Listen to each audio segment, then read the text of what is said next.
Thank you. I give the floor now to the representative of Indonesia.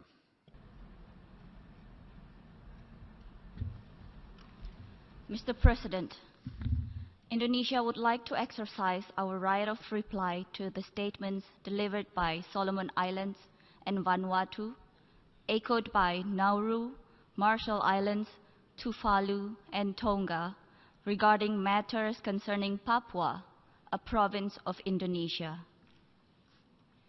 Indonesia is shocked to hear that at this important stage, where leaders gather in this august body to address the early implementation of SDGs, the transformation of our collective actions, and other global challenges such as climate change, of which the Pacific countries are affected the most, the state leaders chose instead to violate the UN Charter by interfering in other countries' sovereignty and violating its territorial integrity.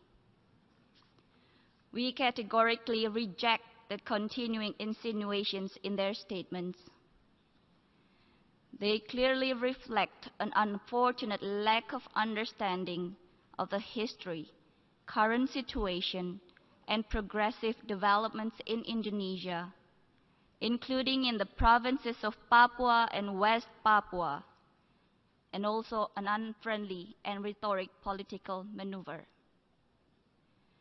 Their politically motivated statements were designed to support separatist groups in the said provinces who have consistently engaged in inciting public disorder and in conducting armed terrorist attacks upon civilians and security personnel.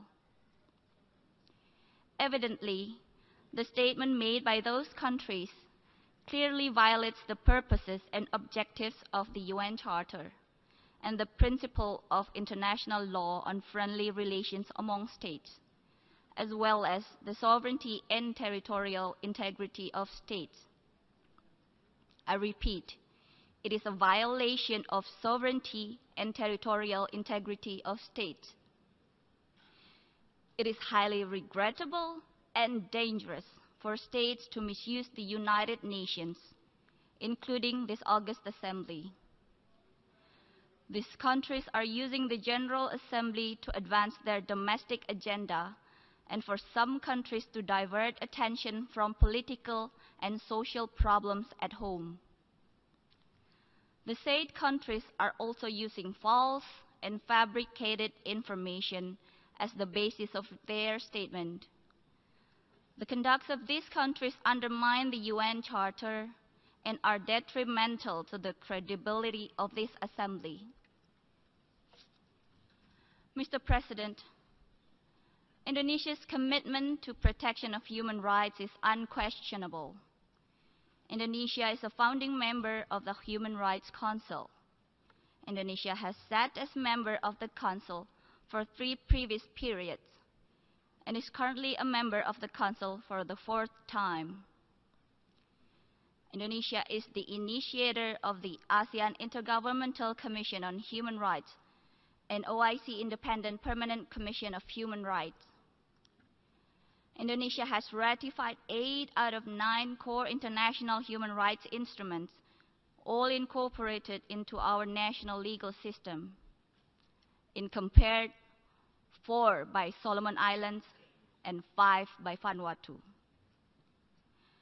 Indonesia is among few countries who have a continued national action plan on human rights and currently is on its 4th generation of the plan from 2015 to 2019. Indonesia has an active and robust National Commission on Human Rights since 1993, vibrant civil society and free media.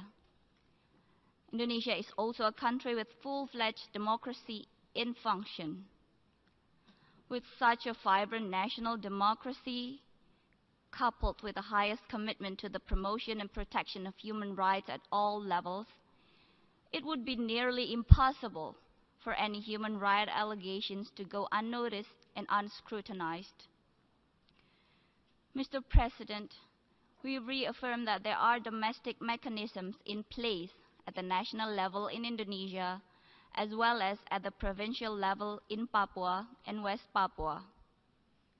For our part, Indonesia will continue to give appropriate focus to the development of Papua and West Papua provinces, and to the best interest of all. In conclusion, Mr. President, we have a saying in our Asia-Pacific region: when one points the index finger to others, the thumb finger automatically points to one's own face. I thank you.